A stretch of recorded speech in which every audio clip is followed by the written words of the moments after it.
Olá, boa noite.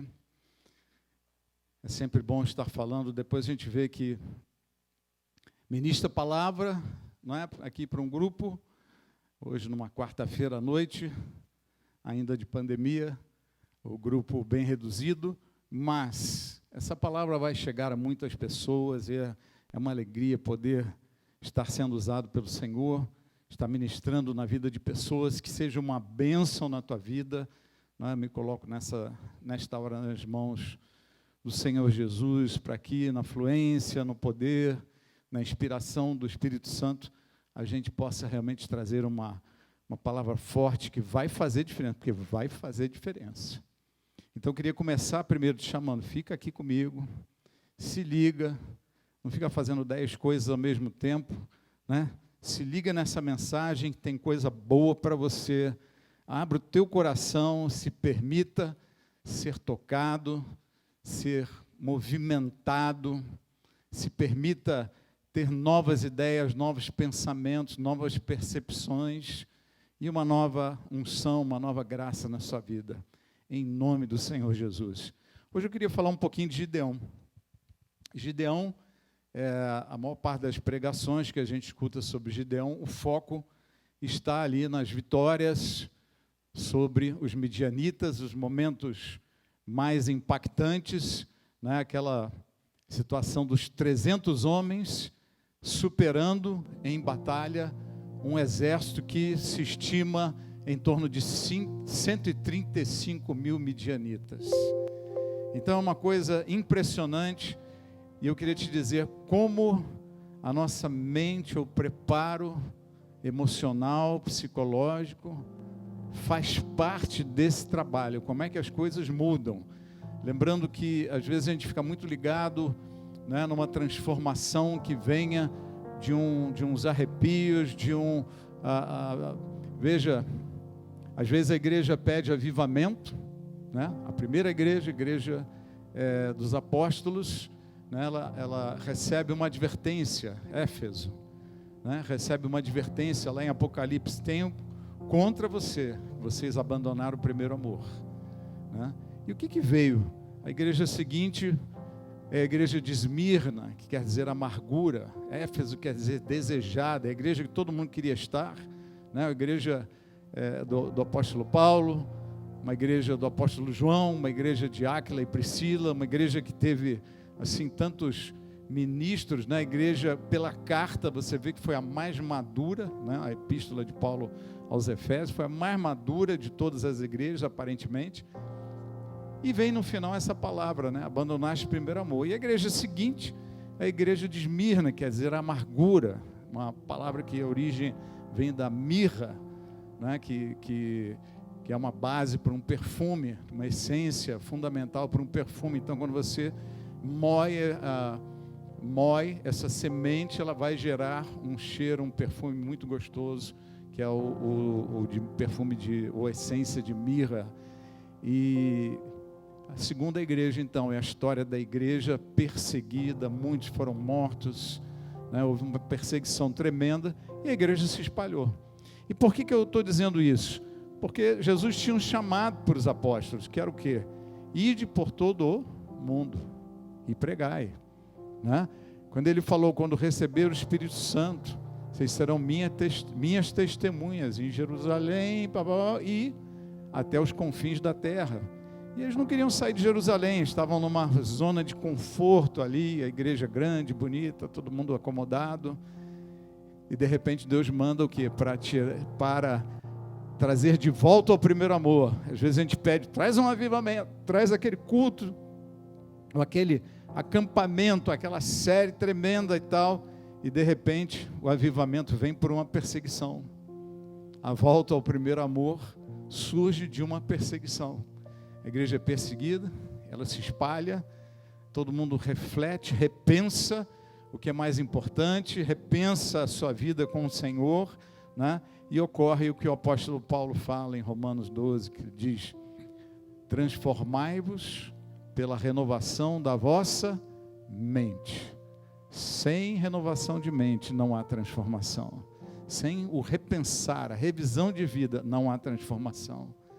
A transformação vem de uma renovação da mente. E quando essa transformação acontece, qual é a consequência? Para que experimenteis a boa, agradável e perfeita vontade de Deus. Aleluia. Tá? Então, veja, este mover, ele sempre ocorre com alguma mudança na nossa mente, na nossa visão, nossas perspectivas. E aqui em Gideão eu queria falar muito sobre isso, sobre o trabalho de Deus na cabeça e na visão de Gideão. Vamos ler aqui Juízes capítulo 6, dos versos 12 ao 16.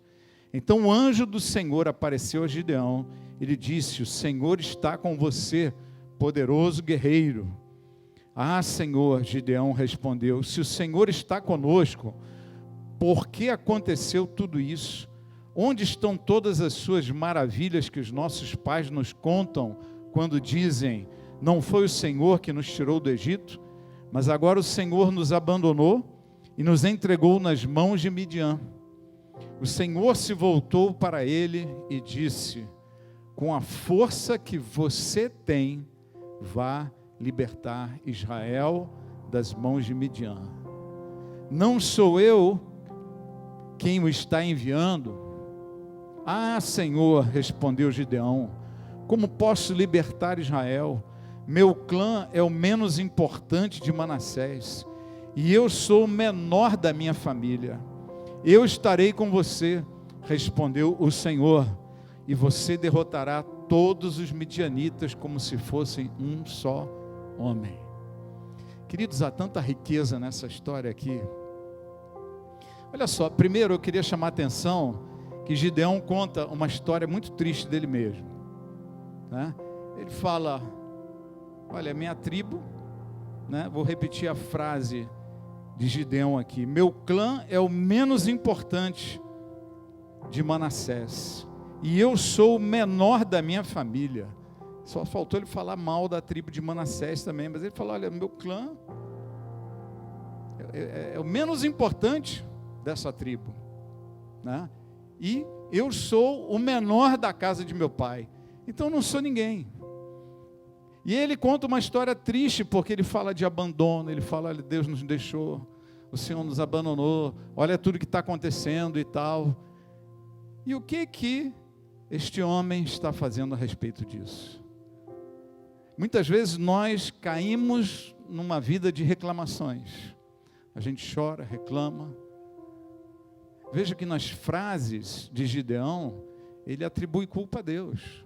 Ele falou, nós estamos nesse estado porque o Senhor nos abandonou.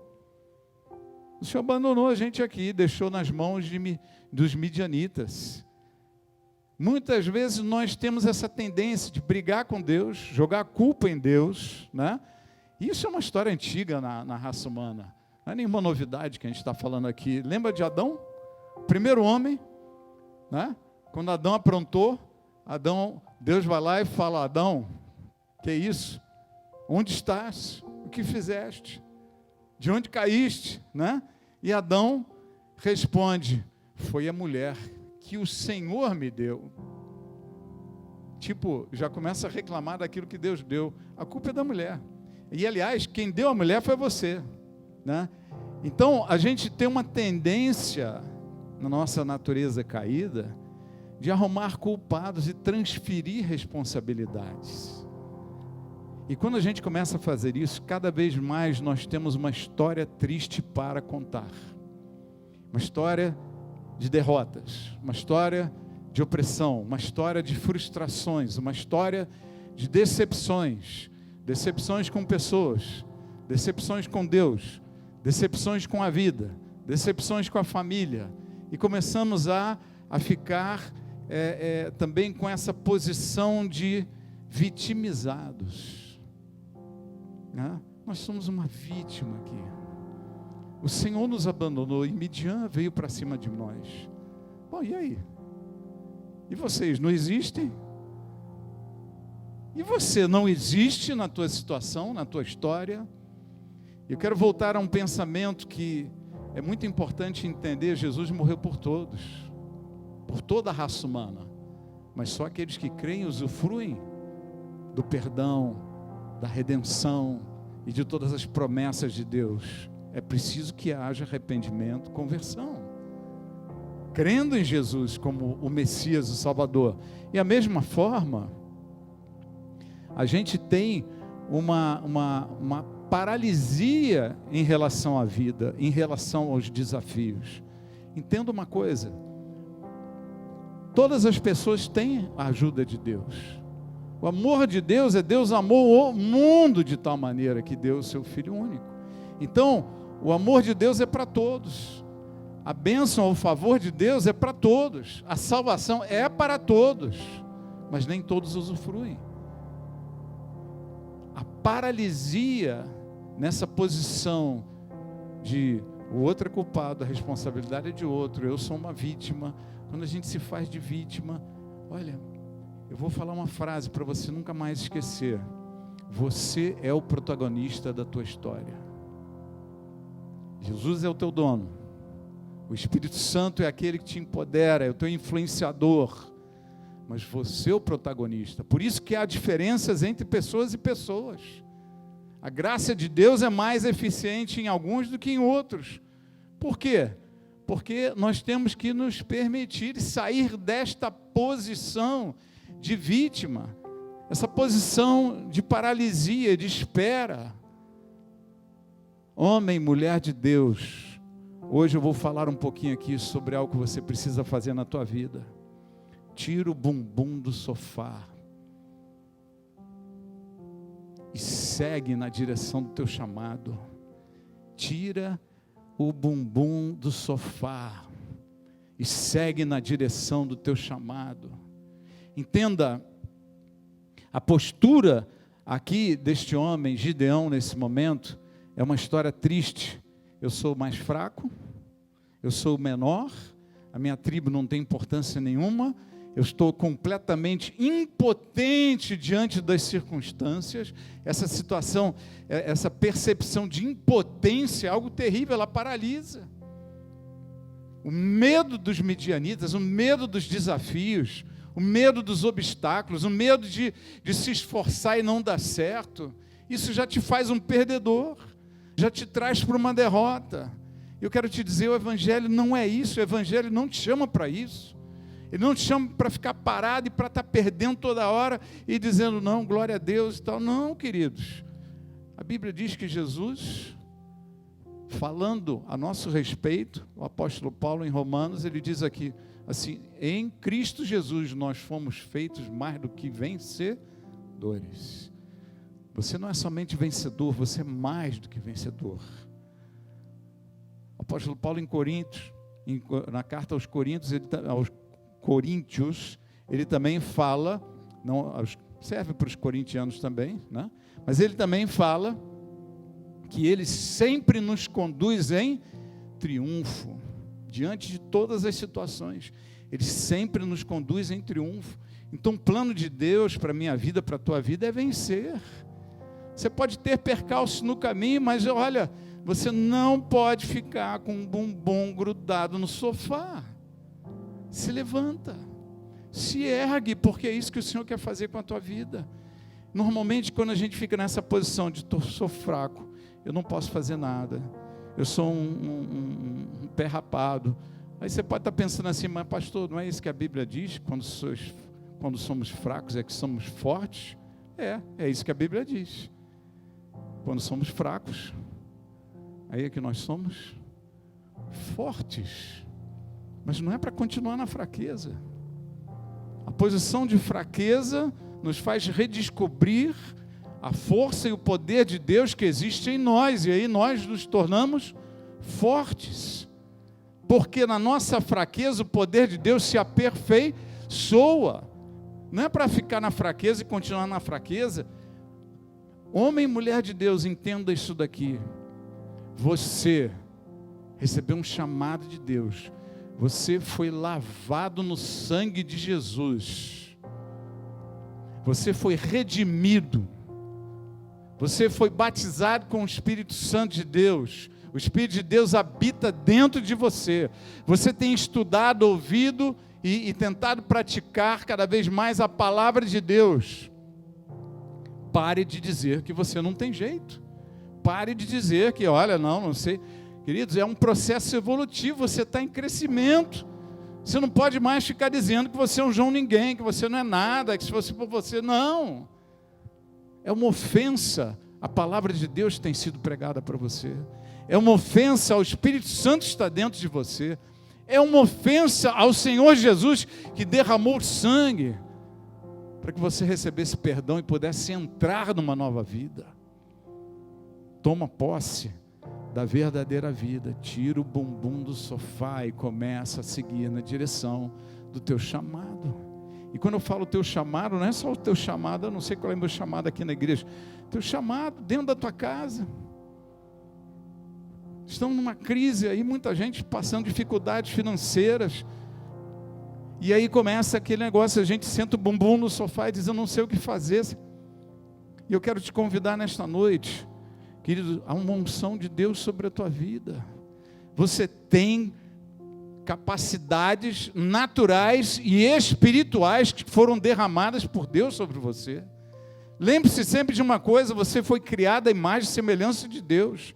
Mesmo que a gente tenha caído, você continua a imagem e semelhança de Deus na sua origem. Há coisas boas demais dentro de nós, que tem que ser usufruídas, tem que ser usadas, não podem ficar na paralisia.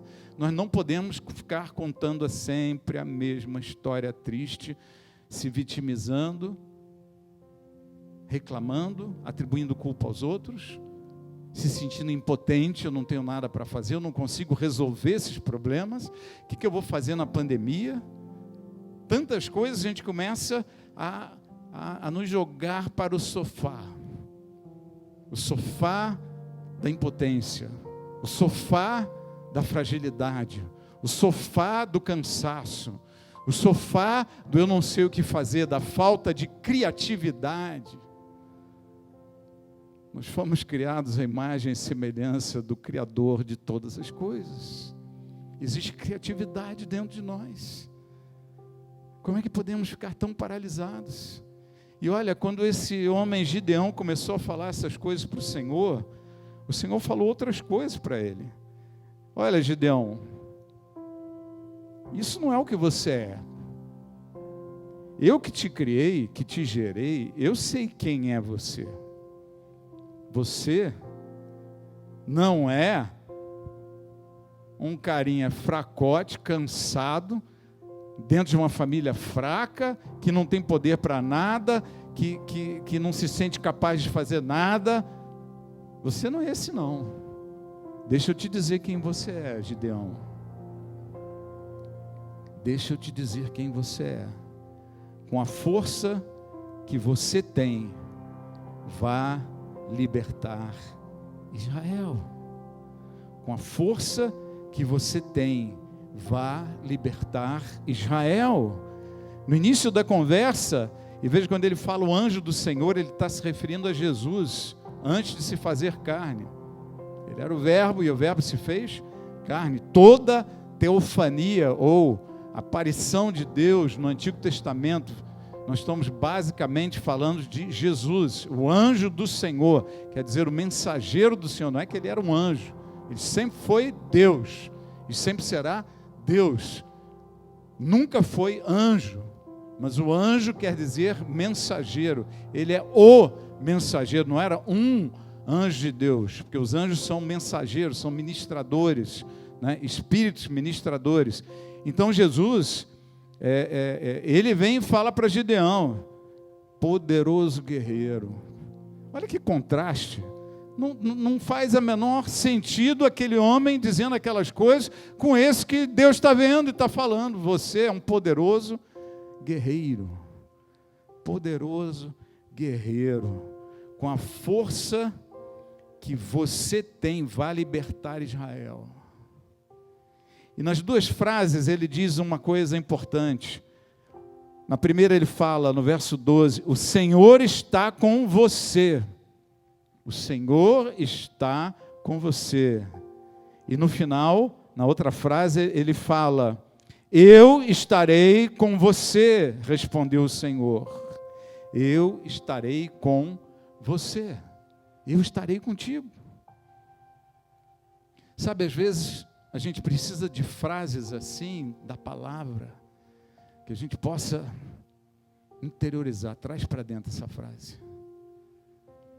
Imagina essa frase escrita na tua frente lá. Eu estou contigo. E depois na segunda linha, vai, porque eu estarei contigo. Imagina essa frase na tua frente, as duas. E acrescenta uma terceira, de Romanos, escrito: se Deus é por nós, quem será contra nós? Agora traz essa frase para dentro de você. Traz para dentro da tua alma. Eu estarei contigo. É para você. Eu estou contigo, eu sou contigo.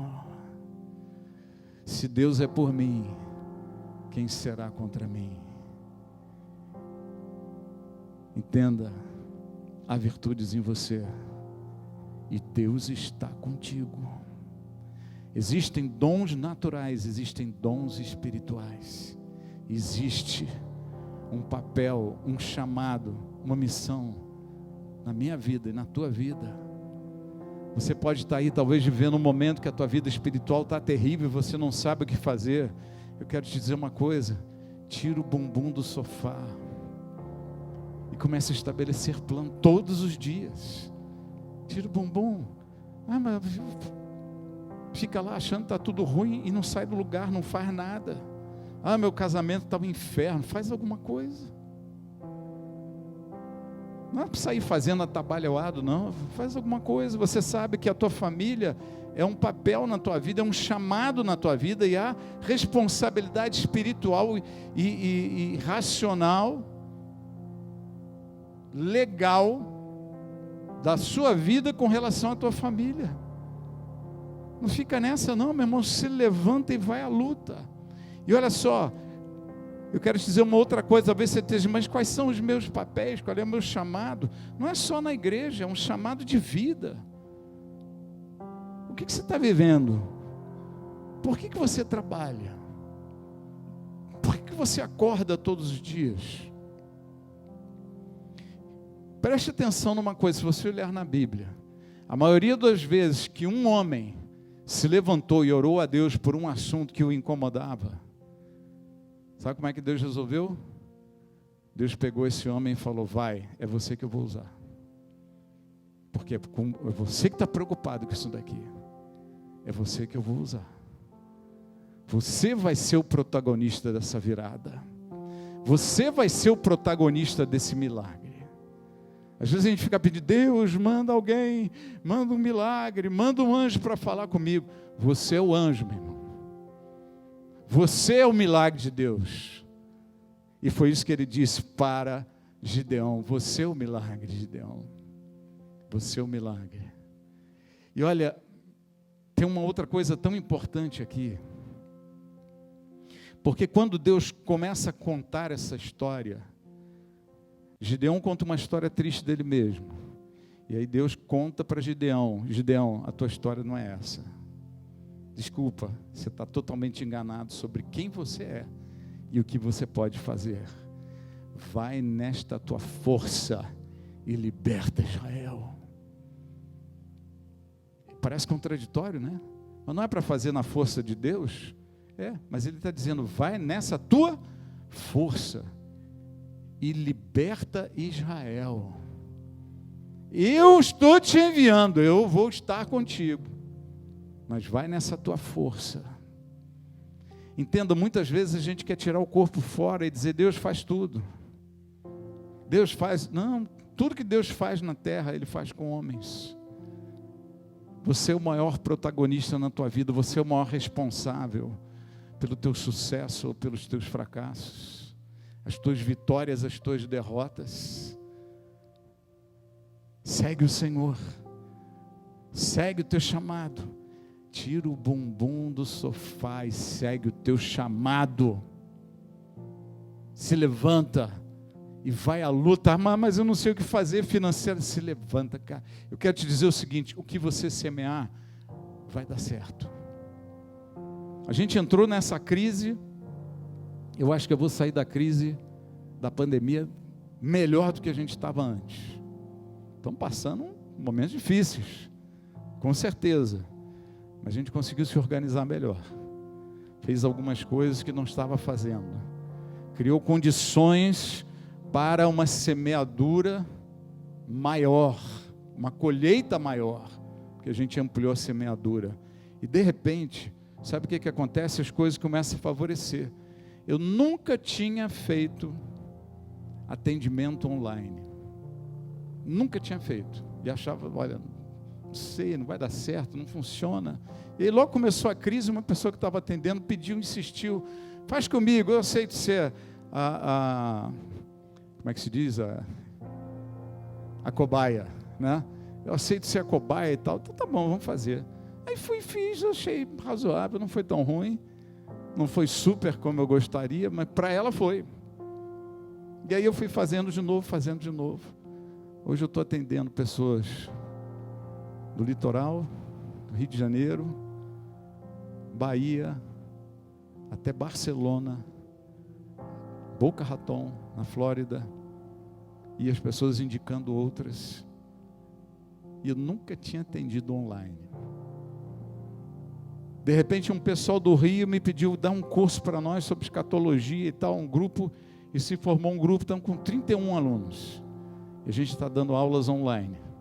E eu me empolguei com esse negócio de online, agora a gente está botando um outro curso online, que se chama o Revisão e Transformação de Vidas. Estamos colocando no Hotmart, e logo vai estar disponibilizado aí para quem quiser fazer. Mas perceba, em 3 meses, mudou completamente o perfil do nosso serviço. Mudou completamente. Coisas que talvez eu demorasse uns 5 anos para fazer, a gente fez em 3 meses. E se abriu um caminho e uma rota para fazer muito mais. Muito mais. Então, eu não sei.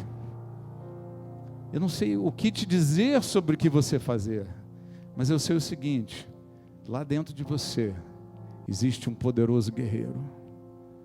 Lá dentro de você existe um homem, uma mulher, que Deus te fala com toda clareza nesta noite: vai com a tua força e vence essas batalhas que você tem clamado, porque eu sou contigo.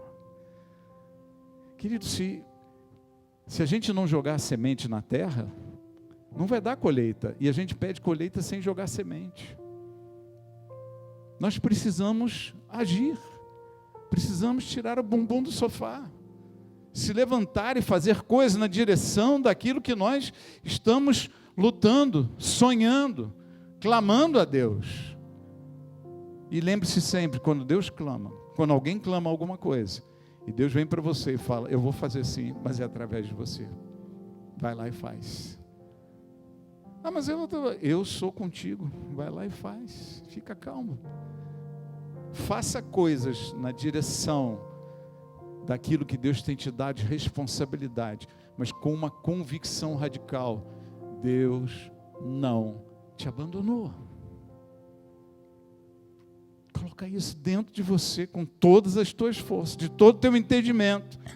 Deus não te abandonou. Ele está contigo. E aonde você semear com Deus na tua vida, você vai colher. As coisas vão fluir. Mas você precisa ter uma nova visão. Você não pode continuar contando a mesma história triste. Qual é a história de Gideão depois desse encontro com Deus? Quem sou eu? Antes ele estava lá: eu sou um fracote, eu não posso nada, e estamos aqui. E a culpa é do fulano, a culpa é de... Eu sou uma vítima, eu sou um coitadinho, é assim que a gente fica. Mas depois dessa conversa, esse homem se levanta, ergue os peitos, e foi lá, e derrubou um poste de Baal, e criou um tumulto danado por causa disso. Aquele que nada podia, entendeu que nele eu tudo posso. Aquele que nada podia e achava que Deus tinha que fazer tudo, ele entendeu que tudo que Deus ia fazer era por intermédio dele. Perceba essa desconexão entre a nossa visão e a palavra de Deus. Nós entendemos que Deus tem que fazer tudo, e Deus entende que Ele faz tudo por nosso intermédio. Você está entendendo isso? Sem Ele nós não fazemos nada, mas Ele não vai fazer nada sem a nossa participação, porque Ele vai usar homens. Quem é o corpo de Jesus aqui na terra? É a igreja, os membros do corpo de Cristo. Nós somos Jesus na terra. E o que é Jesus? Quem é Jesus? O que ele quis dizer quando ele disse que eu sou o verbo? Verbo reflete alguma ação. E é exatamente isso que Jesus está falando. Eu sou o verbo, eu sou aquele que faz acontecer. Só que hoje, quem é o verbo aqui na terra? Somos nós, a igreja. A igreja. Às vezes a gente fica dentro da igreja clamando, Deus manda a gente para cá. E a Bíblia, isso não é congruente com a palavra de Deus. A palavra de Deus diz o seguinte: ide e pregai. Vai e prega, vai e busca. Não é Deus manda, é ide e pregai. Ide e pregai. Você está percebendo a inversão de valores? E isso é uma armadilha de Satanás para deixar o povo de Deus parado, enfraquecido, medroso, resmunguento, brigando, só reclama de liderança, reclama do chefe, reclama do marido, reclama dos filhos, reclama dos pais, reclama de todo mundo. A reclamação é conversa de perdedor. Se levante e haja. Se levante e haja. Tem mais uma coisa muito legal que eu queria dizer aqui. Uma mente empobrecida é aquela mente paralisada. Ela, diante da situação, ela não vê possibilidades. Eu não consigo resolver esse meu problema. Eu já tentei de várias maneiras, eu não consigo. Isso é uma mente empobrecida. Precisando de quê? De renovação. Precisando de uma revisão. Quando uma alma está enriquecida no Senhor, e ela é enriquecida pela palavra de Deus, veja, diante da mesma situação, ela começa a ver inúmeras outras possibilidades. Isso é riqueza de alma. Diante de uma situação, eu não vejo outra saída, é só isso daqui. E diante da mesma situação, uma alma enriquecida vê várias alternativas. Eu posso caminhar por aqui, eu posso resolver desse jeito, daquele. E é assim que nós crescemos no Senhor. E Gideão estava totalmente preso a uma mente frágil, limitada. Ele foi renovado nos seus pensamentos e teve uma visão completamente transformada. Além disso, tem uma frase que é marcante aqui para mim.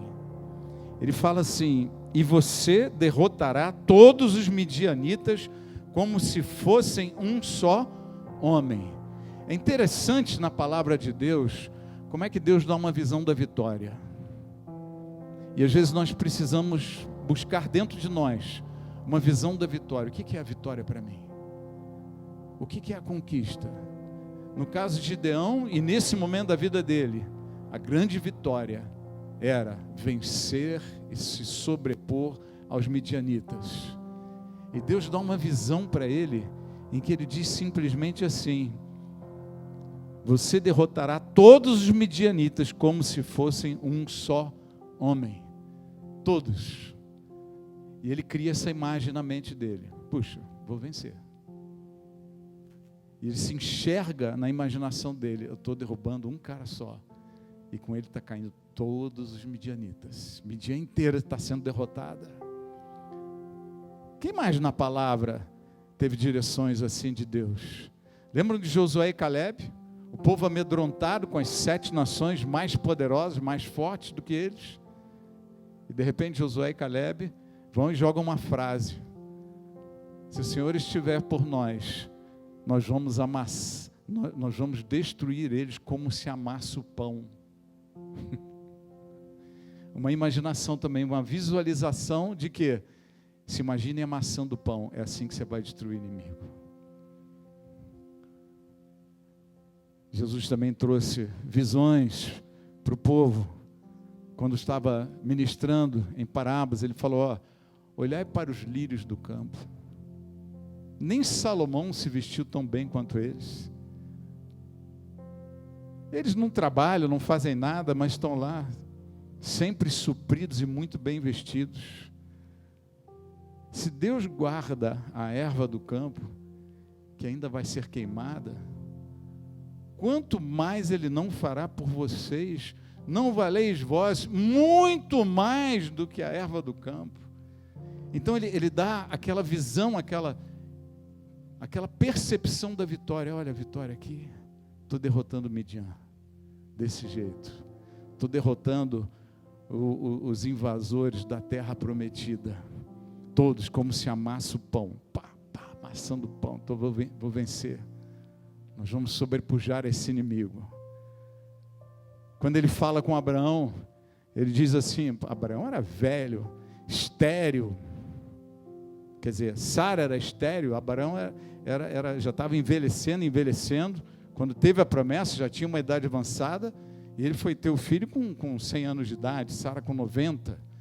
Então você imagina a situação do milagre de Deus nessa situação. Mas qual foi a palavra de Deus para esse homem, que esperou contra a esperança?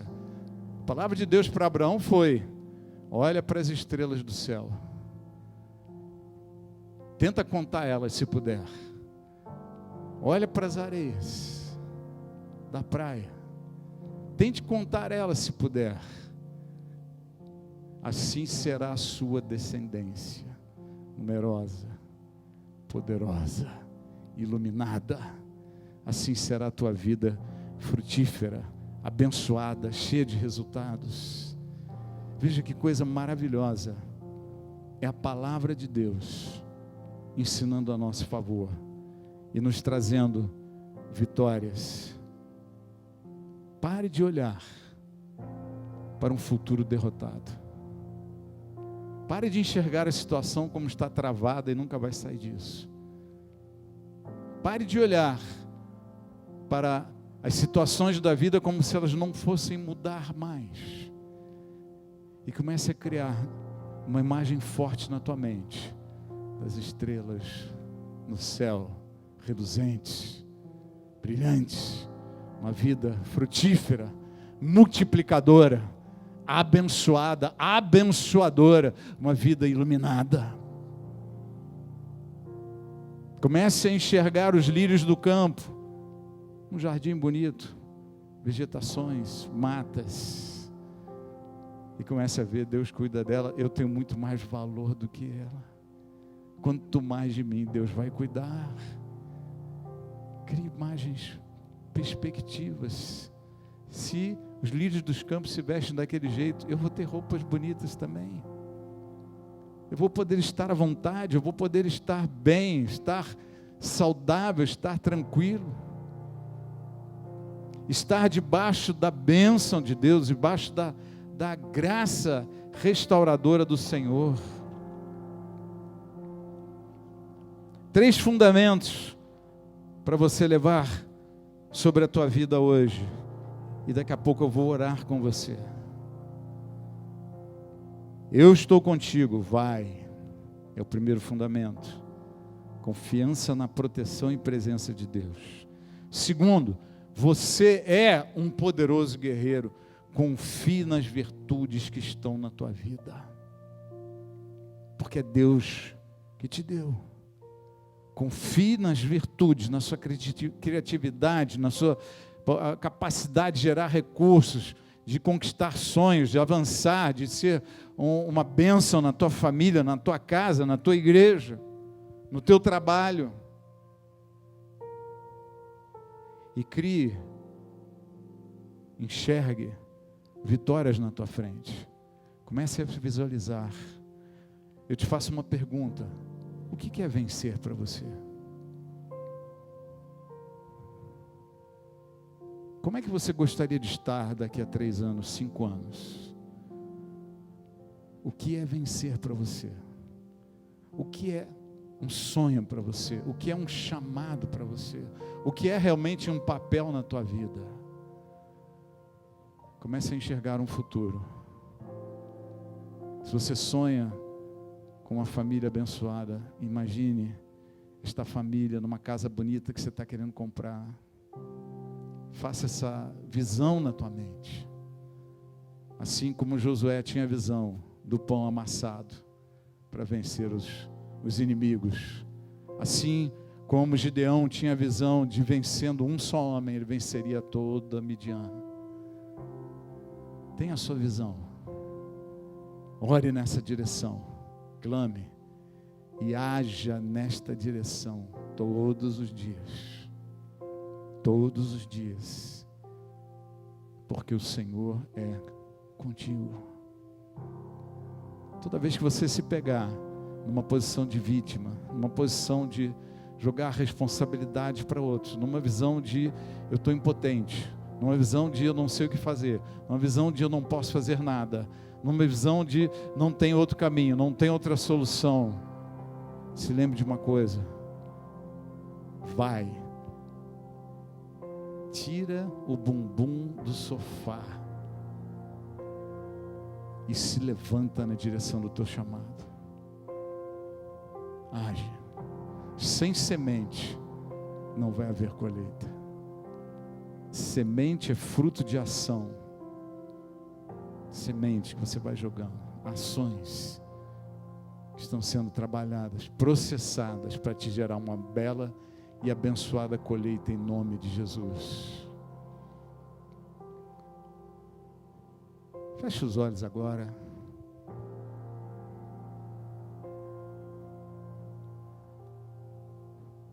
Coloque suas mãos no coração e comece a agradecer a Deus pelas viradas que acontecerão na tua vida.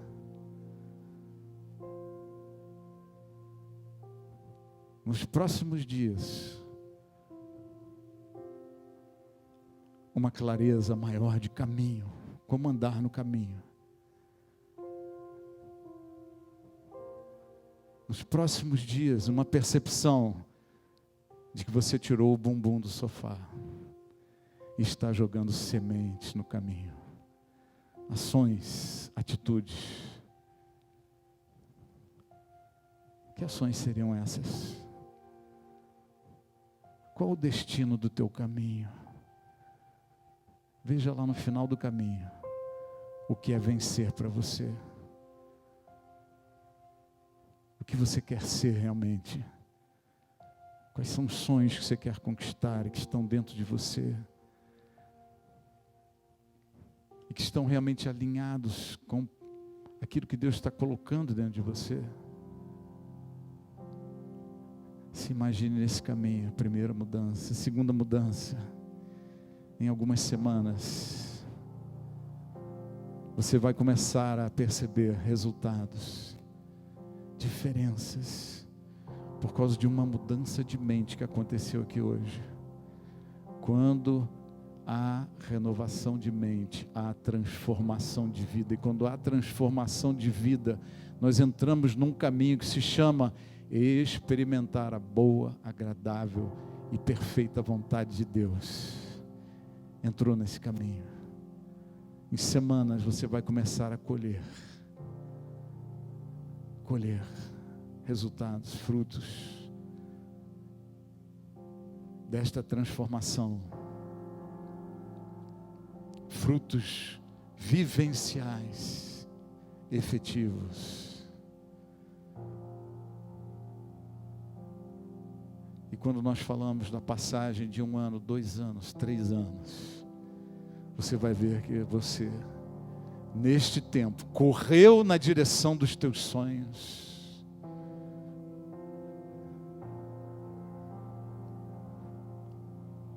Você pode estar pensando, mas pastor Bruno, você está achando que com essa palavra você vai mudar toda a minha vida? Eu quero te responder que toda vez que eu prego, eu espero que muitos mudem toda a sua vida. Porque é uma unção de Deus para fazer isso. E o propósito da palavra é transformar vidas. É transformar você. Esse é o propósito. E esse é o teu destino. Esse é o teu chamado, essa é a tua vocação. Vencer em Cristo e em todas as coisas. Ser conduzido em triunfo no Senhor. Eu quero orar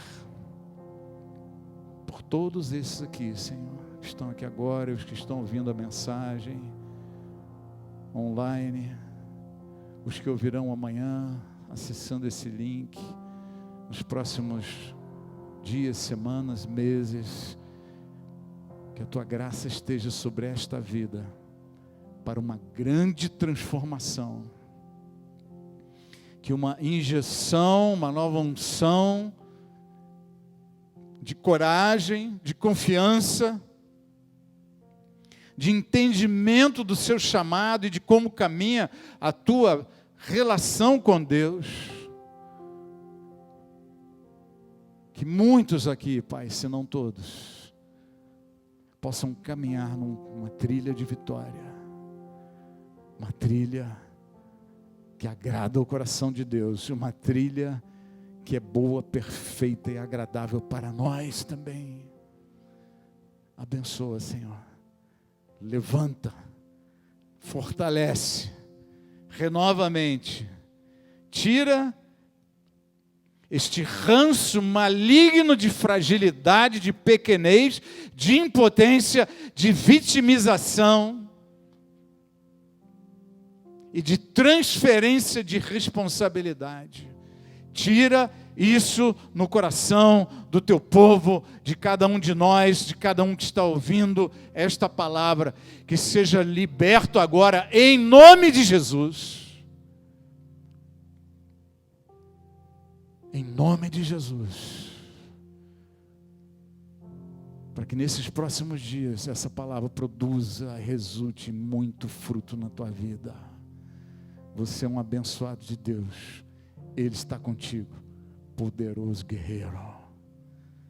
Uma boa noite, Deus te abençoe.